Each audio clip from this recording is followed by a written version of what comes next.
Dalawang sasakyan ang nagkasagian sa Bonifacio Global City. Nagpaikot-ikot ang isa hanggang tumama sa isang tumatawid na buntis. Saksi si Steve Dailisan. Nakatagilid pa ang minanehong SUV nang pilit lumabas mula rito ang driver. Pero lalong malala ang lagay ng Australianang ito na nakahandusay sa di kalayuan sa kanto ng 30th Street at 2nd Avenue ng BGC. Kinailangan pang kabitan ng neck brace at isakay sa stretcher si Jacinta Kut na napag-alamang buntis pala. Nabundol siya ng tumagilid na SUV kaya nagtamo ng mga bali sa katawan at head injury at inoobserbahan pa sa ICU. Di pa masabi kung ligtas ang dinadala niyang sanggol. So ang bilis ng takbo niya. Hindi nila siguro na nakita yung girl doon sa kabila. Yung yung victim nakadapa na, as in sobrang yung dugo na, as in nakakalat na yung dugo.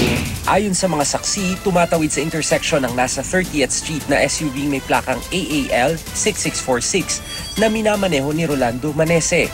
Pero di pa man tuluyang nakakalagpas, tumawid na rin ang nasa 2nd Avenue na SUV may plakang NMI 615 na minamaneho ni Ann Soriano. Kaya nahagip lang ang unang SUV na nagpaikot-ikot naman bago tumama sa patawid na buntis. Posibleng maharap sa reklamong reckless imprudence resulting in damage to property with serious physical injury ang dalawang driver.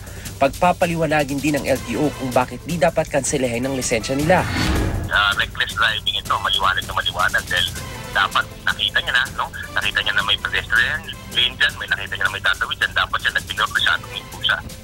Wala mang mga signal light, nagumiyaw naman yung mga babala. Malinaw din ang pagkakapintura dito sa pedestrian lane kaya nakakapagtaka na hindi ito mapansin o magminormal lamang yung mga dumaraang motorista.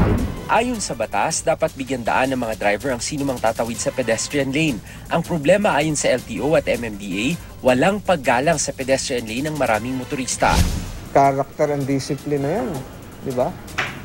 Kung hindi mo ginagalang yung street signs, lalo pa yung pedestrian lane na sinasagasaan.